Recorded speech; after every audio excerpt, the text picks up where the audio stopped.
नमस्कार. आवाज माझा वृत्तवाहिनीत आपल्या सगळ्यांचं स्वागत. वळूयाच्या काही ठळक घडामोडींकडे.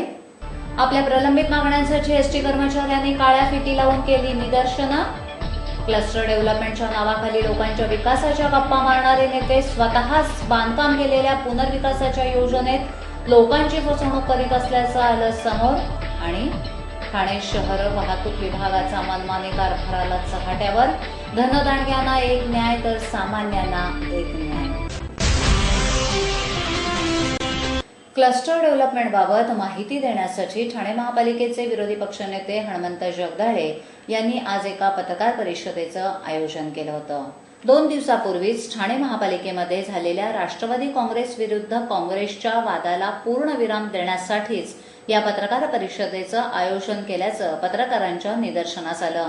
नुकत्याच झालेल्या महासभेत आम्ही क्लस्टर डेव्हलपमेंट करण्यासाठी शासनानं 3 FSI द्यावा आणि 20 वर्षापूर्वी बांधकाम झालेल्या इमारतींना क्लस्टर डेव्हलपमेंटमध्ये समाविष्ट करावं या मागण्या आम्ही महासभेत मान्य करून घेतल्याचं विरोधी पक्षनेते हनुमंत जगदाळे यांनी सांगितलं.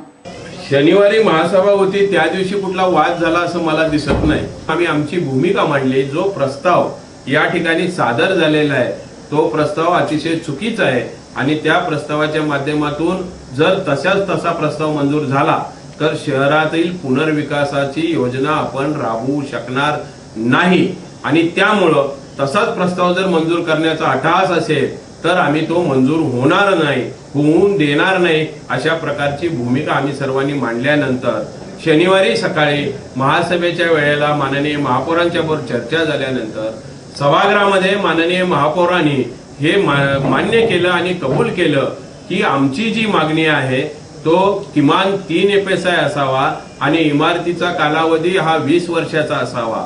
अशा प्रकारची जी आम्ही मागणी केलेली होती ती मागणीची अनुकूल अशी भूमिका सभागृहाने घेण्याची भूमिका ठरवल्यानंतर सभागृहाचं काम मला वाटतं रितसर चालू झालं. या ठिकाणी क्लस्टर डेव्हलपमेंट झालं पाहिजे आणि पुनर्विकास झाला पाहिजे आणि त्याला FSI मिळाला पाहिजे आणि त्याचा कालावधी हा 20 वर्षाचा असला पाहिजे. क्लस्टर डेव्हलपमेंटला आम्ही 4 FSI मागतोय तर पुनर्विकासासाठी शहरामधल्या इमारती पुनर्विकसित करण्यासाठी 3 FSI का नको. याच हनुमंत जगदाळे यांनी वर्तकनगर इथे म्हाडाची जुनी इमारत क्रमांक 21 आणि 22 या इमारतींचा पुनर्विकास त्यांनी त्यांच्या आकांक्षा एंटरप्राइजेसच्या माध्यमातून केला. पत्रकारांसमोर सामाजिक न्यायाची आणि लोकांच्या हिताची चाड असणारे हे नेते पुनर्विकासाबाबत मात्र येथील लोकांना कसे फसवतात ते पहा. इमारत क्रमांक 21 आणि 22चा पुनर्विकास ज्या आकांक्षा एंटरप्राइजेसनं केला त्यांनी इमारत क्रमांक 21 आणि 22 मधील रहिवाशांसाठी एक इमारत बांधून दिली आणि उरलेल्या जागेमध्ये 27 माळ्याची प्रशस्त अशी इमारत उभी केली.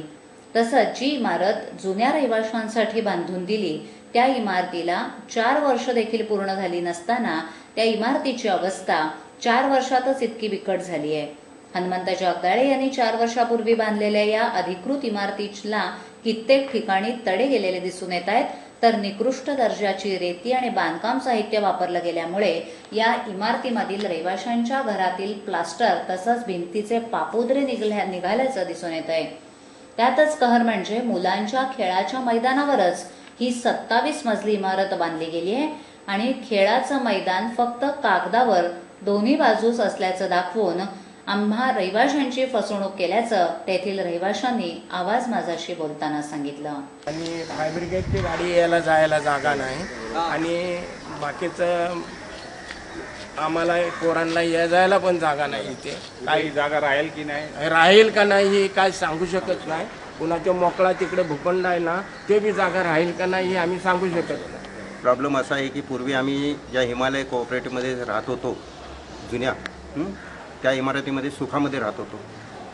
परंतु वस्तुस्थिती ज्यावेळेला पुनर्वसन करून बिल्डिंग आम्हाला हे करून नवीन घरं दिली तर ते घरं आज सगळे पडीत घरं आहेत आणि ह्या घरांची लाईफ टाईम ही जास्त दिसून येत नाही. त्यामुळे या नेत्यांनी क्लस्टर डेव्हलपमेंटची मागणी ही लोकांच्या विकासासाठी केली आहे की स्वतःच्या विकासासाठी हे सुजन ठाणेकर नक्कीच ठरवतील.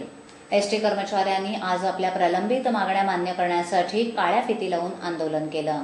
एसटी महामंडळातील महाराष्ट्र स्टेट ट्रान्सपोर्ट कामगार संघटनेचे अध्यक्ष शिवाजी चव्हाण आणि जनरल सेक्रेटरी हनुमंत ताटे यांच्या मार्गदर्शनाखाली आज एसटी महामंडळातील कर्मचाऱ्यांनी काळ्या फिती लावून आंदोलन केलं.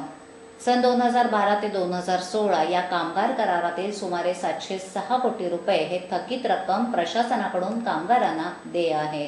शिवाय जानेवारी 2013 ते सप्टेंबर 2013 या कालावधीतील 8% वाढीव महागाई भत्त्याची थकबाकी सुमारे 72 कोटी कामगारांना देय आहे. ही रक्कम कामगारांना दिवाळीपूर्वी मिळावी या मागणीसाठी राज्यभर एसटी मंडळाच्या कर्मचाऱ्यांनी काळ्या फिती लावून कामाच्या ठिकाणी निदर्शनं केली. या माध्यमातून सरकारला जाग यावी आणि कर्मचाऱ्यांची दिवाळी आनंदात साजरी व्हावी अशी आमची मागणी असल्याचं यावेळी कामगार नेत्यांनी सांगितलं. दरम्यान आजच्या आंदोलनानंतरही शासनानं निर्णय न घेतल्यास 24 ऑक्टोबर रोजी विभागीय कार्यालयासमोर धरणं धरण्यात येणार असल्याचंही यावेळी हनुमंत ताटे यांनी सांगितलं. आमच्या मागण्या आहेत की दिवाळीपूर्वी आम्हाला आमच्या कामगार कराराची थकबाकी ही मिळावी. की जी थकबाकी आमच्या कामगारांना मिळाल्यास दिवाळी त्यांची चांगली गेली, आनंदाचं उत्साहाचं वातावरण निर्माण होईल.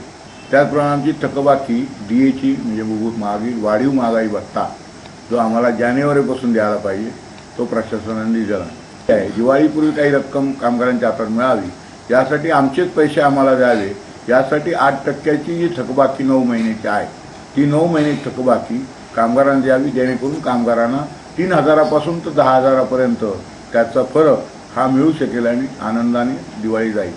त्याचप्रमाणे जे कर्मचारी एस ग्रेशियाला पात्र आहे म्हणजे 7,000 पगार ज्यांचा मूळ वेतन अधिक महागाई भत्ता मिळून 7,000 होतो अशा कर्मचाऱ्यांना आमच्या कामगार कराराप्रमाणे त्याला एस ग्रेशिया दिला पाहिजे. तो सुद्धा हे कामगार जे काय असतील 20-25 हजार त्या कामगारांना दिवाळीपूर्वी 10 दिवस हा एस ग्रेशिया मिळावा ही सुद्धा मागणी त्यामध्ये आहे. मला यावर्षी कमीत कमी आमच्या करारापोटी आमचेच पैसे आम्हाला मिळावे या दृष्टीनं 20,000 रुपये तरी ॲडव्हान्स उचल द्यावी अशी मागणी केली, जेणेकरून कामगार कराराच्या थकबाकीतून समायोजन करून कामगारांच्या हाती चांगल्या तऱ्हेची रक्कम मिळून कामगार आनंदाने दिवाळी घालवतील, कुटुंबामध्ये वातावरण चांगलं राहील, कुटुंब आनंदी राहील या दृष्टीनं ती द्यावी अशी मागणी केलेली आहे. आपल्या मनमानी कारभाराबाबत सुप्रसिद्ध असलेल्या वाहतूक विभागाचा मनमानी कारभार पुन्हा एकदा चव्हाट्यावर आलाय. वाहतूक विभाग हा धनदांडग्यांना एक न्याय तर गरीब सामान्य ठाणेकरांना एक न्याय देत असल्याची बाब माहितीच्या अधिकारात उघड झाली आहे.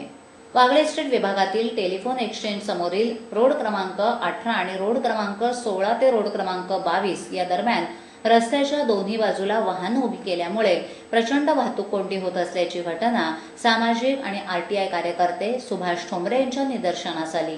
त्या अनुषंगानं त्यांना माहितीचा अधिकारान्वये माहिती मागितली असता रोड क्रमांक 18 वर आणि रोड क्रमांक 16चे सर्कल ते रोड नंबर 22च्या दरम्यान गाडी उभी करण्यास वाहतूक शाखेची परवानगी नसतानाही मिलेनियम टोयोटा या गाड्यांचे डीलर मेसर्स अपर्णा मोटर्स आपल्या पैशाच्या जोरावर रस्त्याच्या दुतर्फा गाड्या उभ्या करत असल्याचं समोर आलं. याबाबत सुभाष ठोंबरे यांनी पोलीस सहाय्यक आयुक्त, वाहतूक शाखा, ठाणे महापालिका आयुक्त यांच्याकडे लेखी तक्रार करून मिलेनियम टोयोटो यांच्या रस्त्याच्या दुतर्फा उभ्या राहणाऱ्या वाहनांमुळे या परिसरात कशी वाहतूक कोंडी होते हे निदर्शनास आणूनही या वाहनांवर कारवाई होत नाही. वाहतूक पोलिसांना हे मिलेनियम टोयोटोवाले हप्ते देत असल्यामुळेच अशा धनदांडग्यांच्या वाहनांना हे वाहतूक पोलीस हात लावत नाहीत. तर हीच गोष्ट एखाद्या सामान्य ठाणेकरांची मोटारसायकल असेल तर ती ताबडतोब त्याच्यावर कारवाई केली जाते असा आरोपही सुभाष ठोंबरे यांनी यावेळी केला. ठाणे शहरामध्ये वाहतूक कोंडीची आणि पार्किंगची एवढ्या मोठ्या प्रमाणात समस्या निर्माण झालेली आहे. ट्रॅफिक विभागाचे उपायुक्त नवीन प्रयोग करतात, पण जे अस्तित्वात असलेले नियम पालन करणं ते त्यांची कारकूड करतात. यांच्याकडे वारंवार तक्रारी करून देखील ट्रॅफिक विभाग कोणत्याही प्रकारची यांच्या विरुद्ध कारवाई करत नाही आहे. मिलेनियम टोयोटाच्या आता आपण बघतच असाल किती गाड्या उभ्या असतात, दररोज शेकडो गाड्या उभ्या असतात.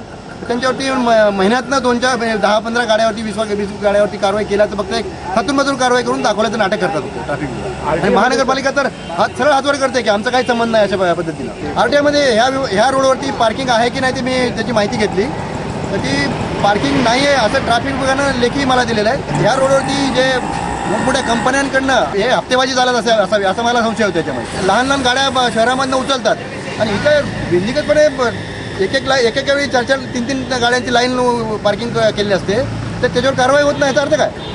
ट्रॅफिक विभाग यांच्याकडनं काहीतरी चिरीमिरी घेतल्याशिवाय हे यांचं सोडत नाही. आजच्या ठळक घडामोडी शेवटी पुन्हा एकदा आपल्या प्रलंबित मागण्यांसाठी एसटी कर्मचाऱ्यांनी काळ्या फिती लावून केली निदर्शनं. क्लस्टर डेव्हलपमेंटच्या नावाखाली लोकांच्या विकासाच्या गप्पा मारणारे नेते स्वतःच बांधकाम केलेल्या पुनर्विकासाच्या योजनेत लोकांची फसवणूक करीत असल्याचं आलं समोर. आणि ठाणे शहर वाहतूक विभागाचा मनमानी कारभाराला चव्हाट्यावर. धनदांडग्यांना एक न्याय तर सामान्यांना एक न्याय. आपल्या विभागातील काही सूचना अथवा समस्या असल्यास त्या आमच्यापर्यंत जरूर पोहोचवा. आम्ही तुमचा आवाज नागरिकांपर्यंत नक्की पोहोचवू. आम्हाला संपर्क करण्यासाठी आमचा पत्ता आवाज माझा 103 साईलेक आदर्श नगर समोर कोलबाट रोड ठाणे पश्चिम. आमचा दूरध्वनी क्रमांक 9773503326. तर मग उद्या पुन्हा भेटू याच वेळी याच ठिकाणी काही नवीन घडामोडींसह आवाज माझा वृत्तवाहिनीत. तोपर्यंत नमस्कार.